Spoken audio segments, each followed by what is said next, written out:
Ассаламу алейкум, сүйүктүү көрөрмандар жана ошондой эле угармандар. Эфирде сиздер Айымдар ааламы берүүсүн көрүп отурасыздар. Сиздер менен болгон мен Гүлзада Талайбекова. Кадырлуу көрөрмандар, бүгүн сиздер менен буюрса сөздүн күчү туурасында маек кылмакчыбыз. Бүгүн бизде конокто сөз чеберинин ээси, биз сүйгөн эжекебиз, тележурналист жана илимпоз айым Нуркыз Кадырбекова. Ассаламу алейкум, Нуркыз эже, бүгүнкү биздин эфирибизге кош келипсиз. Арыбаңыздар, алейкум ассалам. Ушуак болуңуздар. Кубанычтамын. Сизди көрүп жаткандыгыбызга абдан биз дагы кубанычтабыз. Кандай учуп келип алдыңыз? Эң эле алгач өзүңүз ден соолугуңуздан сурап баштайлы. Сонун болду. Анан ошол абада учуп келатып, Марванын студиясында бир Кудай пайдалуу эфир кылгай деп дуа кылып келдик. Ниет кылып. Амин, рахмат. Эмесе бүгүн эфирибизди баштай берсек, алгач сурообуз бул жерде негизи буттан жыгылган турат, тилден жыгылган турбайт деген жакшы бир макал бар эмеспи бизде, элибизде.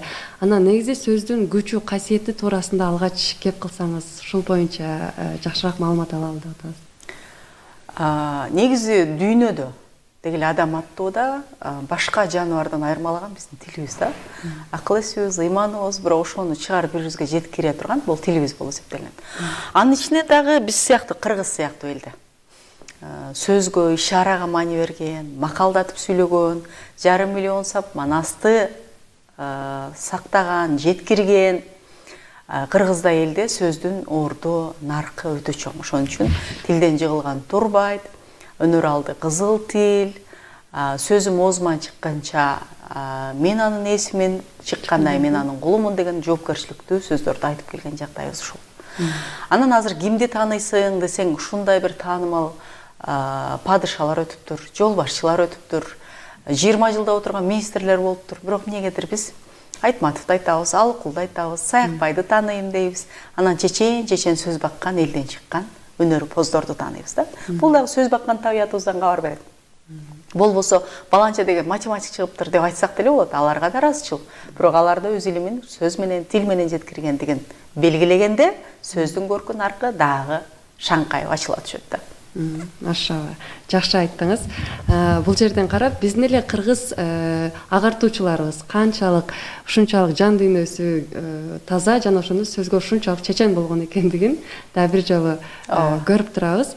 Анан негизи айтарым, бүгүнкү күндө деле мисалы коомчулукта деле арасында сөздөн адашуу, ошол эле учурда оюбузду жоготуп алып, толкунданып сүрдөнүү бул ар бир инсанда эле болуп келет го. Негизи ушул туурасында кеп калсаңыз, мисалы сөздү түшүндүрө албай эле кыйналган жагдайлар көп болот да. Негизи сөздү туура жеткирүү, анын көркөмдүүлүгүн арттыруу бул биринчи адамдын айтабыз да илимине, билимине, сөз байлыгына депчи. Илим менен билим, сөз байлыкты эле жеткире алуу деле адамдын ниети менен дилине байланыштуу болот. Анткени баягы сөз жан дүйнөбүздө үйлүп турган бермес шурук сыяктуу сөздөр болот да. Ошону сүйлөгөндө тилибизде чыгат. Эгерде дилибизде, ниетибизде ошол нерселер жок болсо, эмнени сузуп алсак ошол чыгат да. Ошондуктан сүрдөнүү, өзүн жоготуу, көңүлдөгүдөй баягы оюн бере албай калуу жылдан жылга күч алып жаткан болсо, анда ниет менен дилди бир оңдоп коюшубуз керек.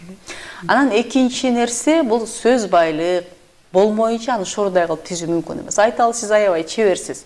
Аябай сонун бир кемселдерди, күрмө чапандарды тигесиз, дизайнердик. Бирок сизде сонун кездеме, түстүү түмөн жибек, жиптер, анан арасына кошчу шурулар, сапаттуу жанагы тиш таштар болбосо эмнени тигесиз сиз? Кантип козуласыз? Аябай чеберчилигиңиз сонун, бирок жок дегеним бар. Болуш керек да ошол сыяктуу. Экинчи нерсе, ошол сөз баккан адамдардын чөйрөсүндө болуп, ошону колдонуп, анан ошол нерсени практикалап, ошого артыкчылык берип үйрөнүш керек. Бизде бир ушундай бир тенденция мода болду. Совет бийлиги таркагандан кайра куруу мезгилдеринен кийин бир өзүбүздү изденүү мезгилине келгенде эптеп эле нан таап жашаган.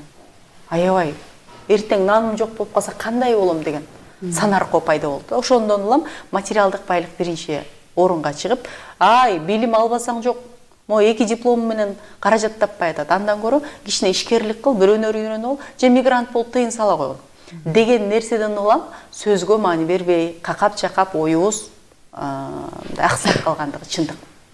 Мен бир мезгилде жолдошум экөөбүз тең университетте окуп жүргөн мезгилде биздин жаштыгыбыз аябай оор мезгилге туура келди да. Анан жолдошум ушул медицина факультетинде бир курстан бир курска секирип окуган, тарыхындагы жалгыз студент. Мен Кыргыз филология факультетинин тарыхындагы биринчи президенттик стипендиантмын. Анан бир курбум Россияда барып иштеп келип, анан документациясы иши бүтпөй окуусу калып кеткен экен, үйгө келип анан ай силер кандай окудуңар эле? Кандай окудуңар эле? Анан ушул 5 бөлмөлүү үйдө жашайсыңарбы? Мен тиги Бишкекте Баткен базарынын жанында 2 кабат үйүм бар деп айтты да. Анан мен күлүп айттым да, неге биз ошону десек, силер укмуш окугансыңар. Неге жакшы жашаш керек деп атасың? Анан айттык, бул 5 бөлмөнү деле жакын деле алдык, 3 эле бөлмө болчу. Аны деле жакын деле алдык. Деп ошентсем ойлонуп калды эле, айттым, бирок сенин 2 кабат үйүң болсо деле иш бүтүргөн мага келесиң да депчи.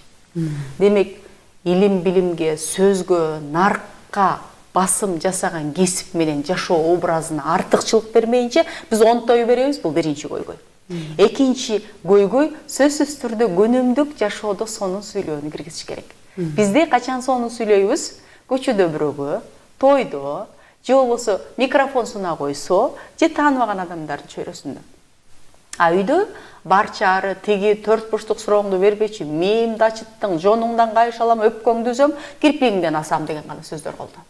Ошон үчүн сөз байлык сонун болуш үчүн күндө колдонуп турган сөздөр оңой. Эми күндө эле баягы билесизби? Кудряшка суу деген кинодо күрмөңдү илип эле кайра ордуна кое бер дейт. Анан сага ошол адам оңой болуп калат деп түшүндүрөт. Ансыңарындай сүйлөгөндө карбаластабай, аптыкпай, сөзүбүздү таппай, сүрдөбөй калыш үчүн күндө ошентип сүйлөш керек. Бул экинчи маселе. Демек, буга биз күндө мээнет кылышыбыз керек болот экен. Курбандык салышыбыз керек. Курбандык салышыбыз керек. Чоң рахмат, эң сонун айттыңыз. Ал эми мына ушул угуу менен сүйлөөнүн бири-бирине айкаштыгы боюнча кеп кылсаңыз, анткени көпчүлүгүбүз балким укпастан улам дагы сөздү көп түшүнбөй калабыз да. Ооба, ооба.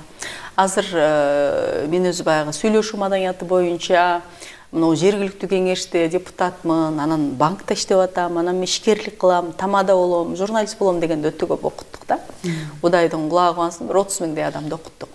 Мына ошол жерде бир нерсени билем, ичине эле сөз багып, китеп окуп, сөз байлыгы көбөйүп калса, ушу кооздоп эле сүйлөсөм дейт да. Ушу шаңкылдап эле мен сүйлөсөм, анан мынтсем, кээде унчукпай коюу узак сүйлөгөндөн, бир шуру сөздөн артыгыраак болуп калат да. А унчукпай коюу бул угуу маданияты. Угуу маданияты мындай болот да, биз байкайсыздарбы, айрыкча айымдарда отурганда сүйлөшкүң келип калат, бир окуяны бөлүшкүң келет, сторителлинг деп коет, баяндагың келет, дилиңдеги бир эмоцияңы, энергияңы бөлүшкүң келет, анан айтасың, ай Гүлзада, азыр бир кызык окуя болбодубу? Азыр келатып эле таксиге чыккам, анан эле капчыгым унутуп калыптырмын. Анан акча таппай деп баштаганда эле сиз менин оозуман жулуп аласыз да, мен да ошондой болгом дейсиз да. Эстеп кетип. Ошондо. Бизде муну мен ушинтип коем, менин автордук сөзүм оозунан жыра тартмай. Мода бул уга билбей калуу. Маектешүүнүн сыры жана таасирдүү болуунун сыры сүйлөй билүүдө эмес, уга билүүдө да жатат. Уга билүү, ооба, дейбестен ошонун керектүүсүн алып, анан угуп аткан, мисалы, сиздин алып баруу маданиятыңызда көп журналистке караганда угуп кетип аткан кептин удулуна ылайык суроо берүү. Кээ бир журналисттер байкайсызбы? Өзү жазып алган суроону берип, мурунку суроонун эсебинен кийинки берүүчүсүн жооп берип койсоң, деп кайра ошо суроону берет. Бул да уга билүү. Уга билүү маекти көркүнө чыгарат. Бияктагы киши, "Апа, азыр эле жооп берсе кызык болбодубу?" деп айтат.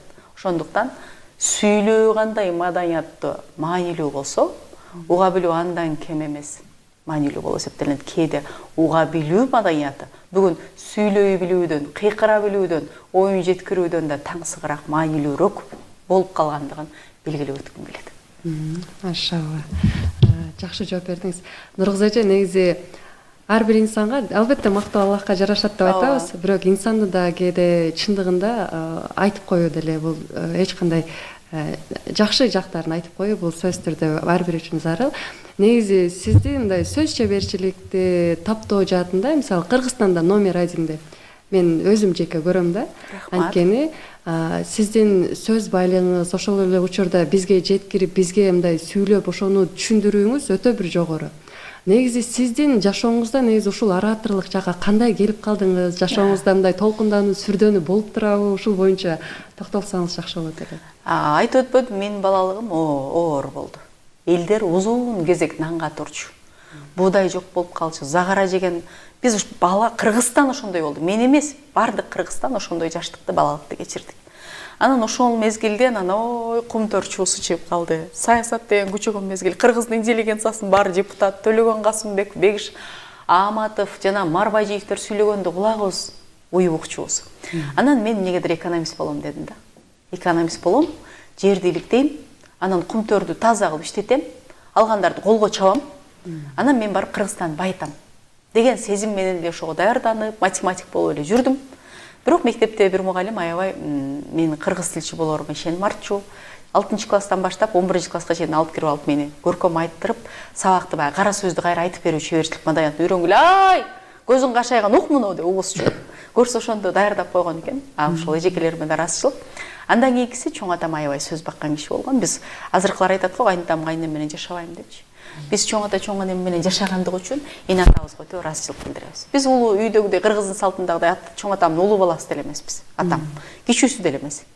Ошо кандайдыр бир тагдыр буйруп, дайыма чектелүү тагдырдын беришендиги, Аллахтын буйругу каалоосу деп каалайбыз. Чоң ата чоң энебиз менен чогуу жашадык. Укмуш сөз эле. Мисалы, экили сөз айтайын. Ары жок күлүп калсаң айтат эле. Ушул бей ар уйкучу, бей жай күлкүчү жашоодо дайым чупуну жашайт дейт эле. Жетишпей жашайт эле.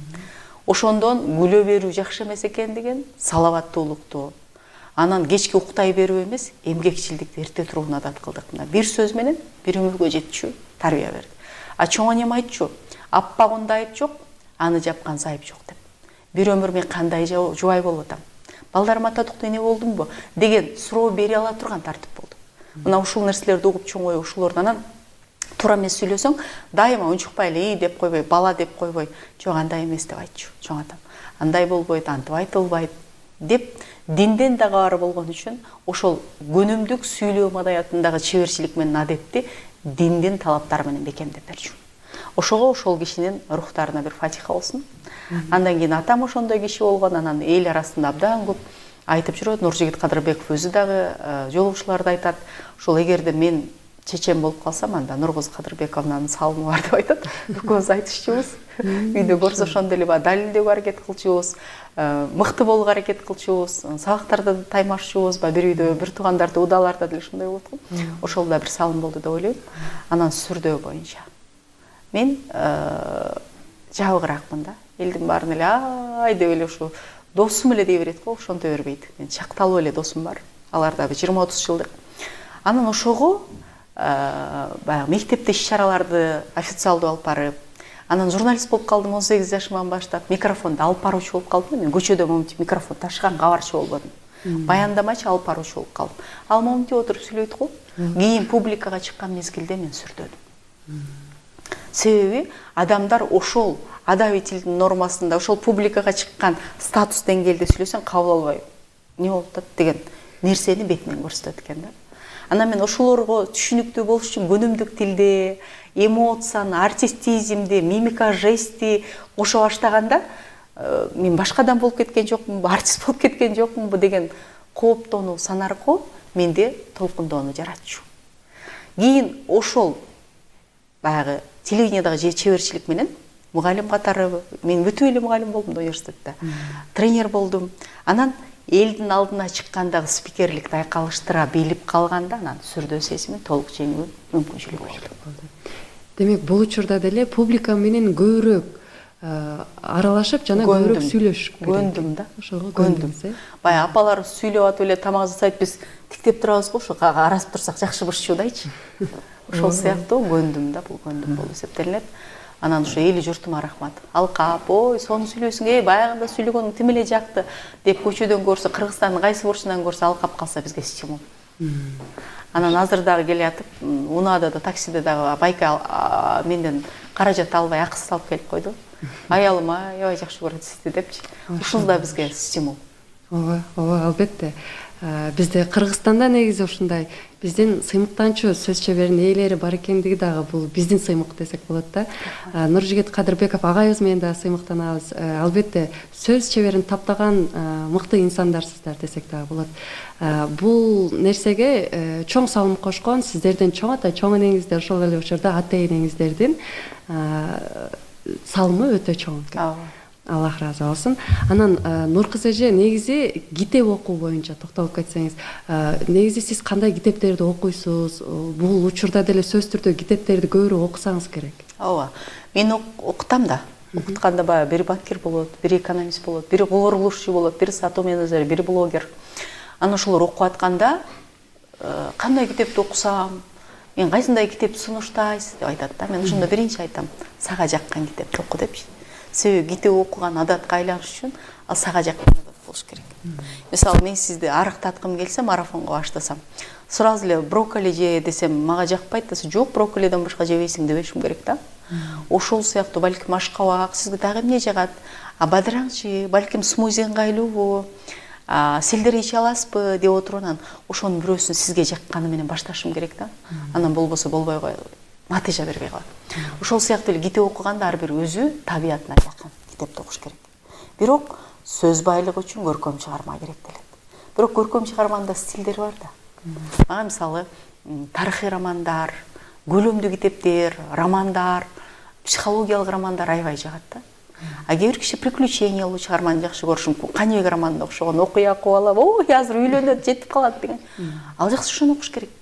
Бирок болгон эреже бир. Ичиндеги жаккан сөздү кайра эстеп калып колдонууга киргизиш керек. 100 жолу окусаң деле аны практикалабасаң натыйжасы жок. Сизде деле айтат го, организмиңизде D витамин жетпей атыптыр. Сиз ошону ичиңиз десе, отуруп эле түнү бирди жеп кое турган болсоңуз, сизде D витамин көбөйбөйт. Эртең менен ач карын, майлуу тамак менен аз аралык ичинде суу менен ичсеңиз гана ал эффект берген сыяктуу, китепти кандай окусаңыз деле ошонун ичиндеги сизге жаккан өзгөчө көркөмдүү, таасирдүү сөз же сөз айкаштарын, балким бүтүндөй бир фразаны өзүңүзгө алып сиңирмейинче ал натыйжа бербейт. Бул бир жалпы эреже. Мен өзүм китеп окуганда айтпадым мындай өзгөчө китептерге балайм деп. Азыр кайсы китеп сунуштайт элеңиз, ушул турганда десе мен Тургеневдин чыгармаларын жактырып окуйм. Кайсы китепти жактырат элеңиз десе, Төлөгөн Касымбековдун чыгармалары, мисалы Кел сынган кылыч эмне деген чыгарма. Бүгүнкү үй бүлөлүк мамилелер боюнча жан дүйнөм боштук болуп турат, мен андай тарыхты окугум келбейт десе, анда мен Нуржигит Кадырбековдун Эсине кайткан роза деген китебин сунуштамакмын. Себеби үй бүлөлүк мамилелерди өзүңдүн көйгөйүңү көзгө сайып көрсөтүп, ага окуй, могу мен го, мен эле жазып коюптур деп ынануу менен кабыл ала турган, ошол эле мезгилде мындай жан дүйнөңдү тырмай турган сөздөр менен, сөз айкаштар менен жеткирген, биз маани берип карабай жаткан психологиялык көйгөйлөрдү көтөргөндүгү менен баалуу да. Анан бир жылда бир үзбөй дайыма окуп турчу китеп текчеңизде кайсы китеп десе, анда мен Манасты айтмакмын. Манастагы сөз, салт, кайтуу, кечирүү, ынануу, достук, кайын журт менен мамиле, үй бүлөлүк мамилелер, анан жетекчи, саясат, жаштар маданияты, каадан нарк деген нерсеге мен ошол жерден жооп таба алам. Ошону окумак. Кез бир жылда бир кайталап окуп коем. Эң сонун. Негизи бул нерсе бизге дагы бир сабак болду, анткени китеп окуунун зарылчылыгы канчалык бүгүнкү күндө өтө маанилүү экендигин айтып атасыз да. Анткени китеп окубай туруп адам сүйлөсөз деле кыйын эмеспи? Ооба. Таптакыр. Ошол эле учурда дагы бир суроом, негизи азыр сиз ораторлукка жол деп атайын, ушул буюрса иш-чара башталганы турат. Ушул иш-чаранын максаты, анан ушул иш-чарага негизи катышкандар, негизи өзүңүздүн ушул иш-чара боюнча айтып кетсеңиз жакшы болот эле. Ар бир нерсе тил өзү коомдук зарылчылыктан пайда болгон да. Бири баягы байыркы общиналык коомдо жүргүлө деп үрүн алышып, анан чогулуп барып бирден арстанды өлтүргөнгө караганда бир аңуулап келген, ыңгайлуу болгон үчүн бири ымдап, ошентип тил пайда болгон да. Ошол сыяктуу бул курс деле, бул окутуу деле, бул багыт илим берүү деле зарылдыктан пайда болду. Иним үйлөнүп атты деле куттуктоо жазып берип койчу. Анан жетекчи болуп калдым эле, мамлекеттик тилде жакшы сүйлөшүм керек болуп атат. Анан балам менен тил табыша албай калып атам. Кайненем эмне сүйлөсөм эле жакпайм. күйөөм экөөбүз отуруп эле урушуп кетебиз деп отуруп көнөкөй күнүмдүк быт деп коебуз. Ошондон отуруп жетекчиликке чейин саясатка келеби, коомго келеби, башкарууга келеби тил зарылчы болгондон окутуп отуруп, бул онлайн курска айланды да. Үйдө отуруп анын убактысында сыйлап, менин убактымда сыйлап, менин башка мамлекеттик ишим деле бар да. Ошентип отурган мезгилде анан айтат да, бир жандуу сүйлөшсөк, байгыларды окуйн дейм, практикалаганга чөйрө жок, аура жок. Качан келип каласыз, сиз менен бир сүйлөшүп отурсам деп айтышат да. Анан ошого мындай жандуу жолугушууларды уюштуруу бизге мындай караганда кирешелүү эмес. Залдын өзүнүн саатын аласың. Ошол жерде чай ичкени кымбат. Бир эле сүрөттөрдө турган аймак кичинекей зона жасатсак ошол деле 60-70 миң сом. Бирок биз кээде финансылык кызыкчылыктан, кээде бизге ыңгайлуулуктан башкаларга керектүү болуу деген миссияга чыгышыбыз керек да. Ошондон улам биз уюштуруп отурабыз жалаң аялдар үчүн. Анткени аялдардын өзүнүн психологиялык өзгөчөлүгү бар. Биз өзүбүз бир темада сүйлөшсөк, сүйлөшөбүз. Бул жерде чогулуп алып эле, келгиле, аялдар биригели, эркектерди урушайлы деген нерсе жок. Аял, эркек гармонияда болгондо гана бактылуулук болот жана жашоо жеңилдейт. Бул ал багытта эмес. Бир өзүбүздүн чөйрөбүздө, жан дүйнөбүздө бири-бирибизге окшош темалар бар. Эркекке мырзаларга тулпар, гүлүктүн жакшысы маанилүү болсо, көкбөргө барган маанилүү болсо, бизге отуруп алып, сырдашкан, же чай ичкен, же бир аял айымдардын чөйрөсүндө бир жарманкеге катышкан ыңгайлуу болушу мүмкүн. Ошон үчүн бул жерде сөз. Анан күндө эң көп суроолорду берген, көйгөй окуп алып деле, кайра практикалай албай аткандагы болгон нерселерди системалап чыктык биз. Ошону жалпы берип коелу деп атабыз. Келген эле окутпай эле, сатпай эле, акысыз эле ошону айтып берели деп атат. Мына көйгөй бар, мына көйгөй бар, мына көйгөй бар. Ошондо эле мынтип кетет деп. Мисалы бир окуяны айтып берейин. Мен шаардык кеңеште депутат болуп отуруп калбадым. Анан бир кичинекей көчөнү улам оңдошот, түшүп калат. Чакырып алып эле биз жетекчинин баарын эле такалап жатып калабыз. Килемдин үстүнө отургузуп эле. Эмне болдуңар, жеп койдуңар, сапатсыз кылып койдуңар. Көрсө ал көчөнүн аты Ключевая экен. Булак өтөт экен астында. Ошол булакка труба жаткырып, труба менен өткөргөндө гана тиги асфальт үстүнөн түшпөй калды. Ошол сыяктуу алар аябай сапаттуу асфальт басып аткан экен. Болгону булакка көпүрө өткөрбөй калыптырбыз. Кайра ал жеп кете бериптир дагы, жер чөгүп кете берет. Ошол сыяктуу аябай сонун окугандар бар. Өтө сонун илим кылгандар бар. Сөздү терип алып жаттагандар бар. Бирок кантип практикага киргизе албай атам дегенде астынан труба өткөрбөй калгандар бар да, өтмөк. Ошого окшогон нерселерди берели деген илгери үмүтүбүз бар. Кудай таалам, Аллах таалам ошол максатыбызга жеткирип, илимибизди жугумдуу кылгай, келген адамга сөзүбүздү жагымдуу кылгай деген аракетибиз зор. Мен ойлойм, сонун жолугушуу болуш керек. Райондордо, чет мамлекеттеги кыргыздарда көп бардык бул боюнча. Анан ойлоп көрсөк, Бишкекте уюштурбаганыбызга 1 жыл болуп калыптыр. Ошончо кылып атабыз. Машалла, жакшы, буюрса мен да күтүп атам, чыдамсыздык менен, иншаллах. Анан Нуркыз эже, мына ушул курстан сурагым келип атат. Негизи Кыргызстанда айымдардын арасында талап көп болуп атабы? Анан көбүнчө сөз байлыгын өстүрөм, мамилени оңдойм деген максатта келип атышат да. Ошол жакта мындай сизди кейиткен нерселер кайсылар болду? Сиз мындай угуп, мени кейиткен нерсе бул сүйлөшүү чеберчилиги, оратордук өнөр деген бул илим да. Кеп маданияты бул илим, тил илиминин эле бир чоң бөлүгү. Ошол илимий аспектти окутайын десең мүмкүн эмес да. Ошону жөнөкөйлөштүрүп, жанагындай кылып таңгактап, иргеп, терип, анан ошону бир өзүнчө бир токуп дегендей күнүмдүк турмушка анан азыркы биздин кабыл алуу аң сезимибиздин деңгээли дараметине ылайыктуу иштеп чыгыш керек болуп атат. Фразеологизмсең, фразеологизм эмне дегенде ошо жыргап эле ыйлагың келет. Жыргап эле ыйлагың келет. Анан синонимдерди көбөйтүш керексең, синоним кайсы эле деп калганда Бардар бакубат, колунда иши, 4-5 кишиге жетекчи, иш берүүчү, анан мындай жетишкен эле адамдар ушинтип сураганда капа болуп кояй депчи. Бирок ошого карабастан эми Кудай мага ошол тараптан берсе, ал ишкерликтен өтүрүп жумуш берип атпайбы? Анан коем таң калбай бири-бирибизге пайдалуу кылганына шүгүр. Алардын баары эле фразеологизм, синоним, кеп маданиятын түшүнө берсе, мен эмнени окутат элем? Бул деле Аллах таалахтын мындай кенендиги, айкөлдүгү, адилеттүүлүгү деп мээримдүүлүгү деп окутуп атабыз. Бул биринчи көйгөй. Экинчи көйгөй нерсе, келип эле мен башым ачып эле үйрөтүп койсо, анан мен эртең эле чечен болуп калсам дейт.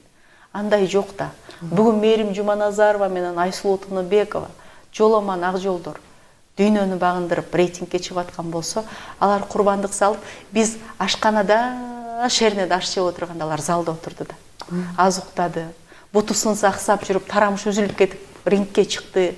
Ошол сыяктуу илим деле бул чеберчилик, алар күрөштүн чеберчилигине жеткен сыяктуу, ораторлук, чечендик чеберчиликке жетиш үчүн ошентип сааттап сөзгө маани берип, сааттап жаттап, анан күнүнө сөзсүз китеп окуп, кайра ошону колдонуп, практикалап, анан ошол болбой калса өнүктүрүп, бүгүн жаңы сөз үйрөнгөн жокмун деп талап болмоюнча натыйжа болбой турган узак процесс экенин түшүндүрө албай калганда капа болуп кетем. Андан кийинки дагы бир чоң көйгөй, мен сатуу менеджермин дейт да. Же мен блогермин. Ошо Инстаграмга ылайык эле сөз байлык болсо болот дейт. Ошо эледен качан кутулат экенбиз, Бул сүйлөө чеберчилиги, кептин маданиятын ынандыруу мүмкүнчүлүгү жана чечендик өнөр бул универсалдуу. Качан болсо үй бүлөлүк мамиледе, коомдук мамиледе, башкаруу, менеджерликте, таасир этүүдө, же жөн эле жашоону жеңилдетүүдө, же өнөктөш табууда абдан маанилүү. Качан болсо каерде сууруп чыгып колдоно турган маки бычактай универсалдуу өнөр курал экендигин билиш керекпиз. Анан акыркысы үндү өзгөртсө болот десем ишенбейт да. Бул үн аспап, үндү өзгөртсө болот. Сен жок, менин үнүм корулдак дей берет да. Жок, үн дагы комуз көйлөгөн сыяктуу көйлөгөт. Ооба, эң туура кошулам. Анткени учурунда мен деле мисалы маселен журналист тармагына келгенге чейин үнүмдөн уялчумун. Бирок китеп окуп, радио тармагында иштеп, улам сиз айткандай жана артикуляциялык көнүгүүлөр жасап, анан кийин үндү таптаганга толук мүмкүнчүлүк болуп жаралды да. Жакшы болбоду, сиз да тастап койбодуңуз буну эфирден. Рахмат. Эң сонун жооп бердиңиз, Нургыз эже. Негизи ушул тил жаатында, сөз байлыкты өстүрүү жаатында негизи эле сөздүн күчү канчалык экендигин азыр дагы да бир жолу даңазалап айтып өттүңүз да. Негизи сөздүн касиети канчалык чоң экендигин. Ушул боюнча дагы бир бышыктап кетсеңиз, негизи биз жанакы кандай десек, психология менен ушул сөздүн бир байланыштары боюнча сурап кетким келип атат да. Мисалы, ушул боюнча кыскача. Байланыш баягы башында айтпадыкпы? Ниет депчи. Азыр эми ушундай бир шыктандыруу дегенде мотивация деп койсоң башкача да. Анан устат, үйрөткөн, жол көрсөткүч, агайым дегенге караганда наставник, коуч деп койсоң башкача да, же тренер деп койсоң. Же болбосо эл алдына чыгып сүйлөгөн чечен дегенге караганда спикер деп койсоң башкача да. Ансыгарда психология деселе бизде башкача болуп калат. Психология биздин ан сезим дүйнө таанымыбыз, ниетибиз, мындай ойлоо манерабыз, ички дүйнө сүйлөгөнгө чейинки, сүйлөп жаткандагы бардык аракетибиздин көрүнбөгөн жагы да. Ал ошого байланыштуу да. Жөнөкөй эле мисалы, кээ бир адамдар өзүнчө эле жөнөкөй болом деп, ошо жүрөбүз биз бечаралар деп алат. Бул адамдын психологиясына же өзүнүн кыйын экендигин далилдегиси келип аткан бир жест жатат. Же чындап эле өз алдына ишенбестик жатат. Муну мындай караганда, анын ойлоосун дароо түшүнүп койгон мүмкүнчүлүк бар. Сүйлөп атканда деле мен деген ушундай кылдым деп аткан болсо, анда азыркы абалына зорго жеткендигине өзү дагы ынанбай кетет. Ошол мен андай эмесминби депчи, өзүн баса белгилеп жаткан болсо. Анан сүрдөп аткан болсоңуз дагы, бул сиздин жетишпегендигиңиздин, же кемп байлыгыңыздын, же алсыздыгыңыздын белгиси эмес, ыйманыңыздын бар экендигин белгиси да. Ыйманы бар киши уялат да. Сүрдөөнү бул жөн эле нормалдуу сезим экендигин түшүнүш керек. Бул баягы сезим, бул болуш керек, келиш керек. Жанагы турмушка чыгасың, боюңда болуш керек, токсикоз болуш керек, төрөшүң керек дегендей эле сүрдөөнү бул нормалдуу сезим. Бир орус айтты эле, Путин да сүрдөйт депчи. Сүрдөш керек. Бул ыйманыбыздын белгиси. Мен эле кыйын эмес, мен бир жаңылгыч пендемин. Мен бир кам сүт эмген пендемин. Кудай жаңылдырба деген Кудай Таалага болгон өзүбүздүн тапшырыгыбыз толкундоо жоопкерчилик сезими болгон ошону жеңе билиш керек экендигин билиш керек да. Ошон үчүн психология деген бул сүйлөөгө ушундай бир таасир эте турган тыгыз байланыш. өнүмүнө маани бере турган, ниетти жарата турган бир чоң биздин айдыңыбыз, көрүнбөгөн көмүскө бирок чет асмандай чалкыган бир жагдайыбыз, ааламыбыз экендигин билгенде сүйлөгөн сөзүбүз оңолот. Ошол аң сезимибизди, ниетибизди, энергиябызды, дитибизди, дээрибизди оңдогондо сөзүбүз жакшырат. Ошон үчүн психологиясы бузулган адам мен союп кетем, сайып коем, анан кесип коем, жок кылып коем, бир кнопкама минтип коем деп сүйлөй баштайт. Оозуна ошол келет да. Ниети бузулган адам. Анан жан дүйнөсүндө бактылуулук көргүп турган, ай, көйнөгүңүз сон жараштыр, кечегиден да сулуусуз, сизди бир жакшы көрүп кучактап коеюнчу десе, демек анын дилинде бактылуулук турган болот. Ошон үчүн сөзүбүз жакшы болсун, бирөөгө жагымдуу болоюн, дилин оорутпайын, бирөөнүн канжар сымал жаралап койбоюн дейт. Тил жарасы бүтпөйт, айыкпайт. Анан бычак жарасы айыгат дейт. Ошондой болуп калбайын десек, анда биз психологиябызды оңдошубуз керек. Бул өтө тыгыз байланыштуу. Жан дүйнөбүздө Аллах ыраазы болсун, Нургыз эже. Алтындай болгон убактыңызды эң алгач бөлүп келип бергендиңиз үчүн эң эле алгач сизге ыраазычылык билдиребиз. Анан азыр акыркы дагы бир суроону берип өтөйүн деп атам. Бул убакыт тууралуу. Убакытты туура үнөмдөө боюнча. Ушул боюнча кыскача ошо айтып берсеңиз бизге. Убакытка тактык, убакытты сактоо, убакытты белгилөө боюнча сааты жок эле, кум сааты, эчтекеси жок эле кыргызчалык жоопкерчиликтүү эл болгон эмес да. Мен Манасты окуган, кыргыздын наркына маа берген, идеологиясына артыкчылык берген, консерватор кыргыздын наркын сүйгөн адам катары бир нерсени баа берейин.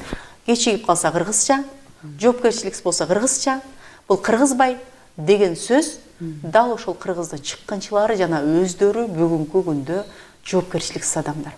Кыргыз нак, так, туура жүргөн. Аркан бою кездешкенде десе, бүгүн кыргыздардын жыйыны курултай өтө турган болсо, Наранга оштон туруп келип калган. Ошол күнгө, ошол саатка. Ошондуктан убакытка так болуу ар бир кыргыз жана кыргызстандыктын милдети деп эсептейм. Экинчиси, кыргызча тактык 5 мүнөт эрте деген бир замандашыбыздын китеби чыккан, бул ошондой. Анан тайм менеджмент деп эле бирөө дүйнөдө китеп жазып койгон экен. Бул жөн эле убакытты башкаруу деген эле сөз. Тайм менеджмент деп эле ошолорду жок. Биринчи убактысын бөлүштүргүсү келген адам өзүнүн уйкусун бөлүштүрүш керек. Анан миссиясын артыкчылык бериш керек. Кайсы ишим маанилүү, кайсы ишим маанилүү эмес деп. Ушундай маанилүү бизде сүйлөп отура беребиз да. Ушу сүйлөптү убакытты кетирбеш керек. Жөн эле мына мен сиздин сонун постуңуздун астына кирем да анан, ай, Гүлзада, тиги очкиңди, көз айнегиңди алып койбойсуңбу? Анан ак жолук салынбайсың, көк жолук салынбайсың десем, мен убактымы корголуп атам. Сөзүмү да корголуп атам. Ошол нерседе сонун деп бармагым өсүп кетип, анан сиздин сөзүңүз менен амалыңыздан бир нерсени алып барып балам айтсам, мына мен убакытты туура пайдаланган. Мына мен мүмкүнчүлүктү туура пайдаланганым, мүмкүнчүлүктү колдон чыгарбаган.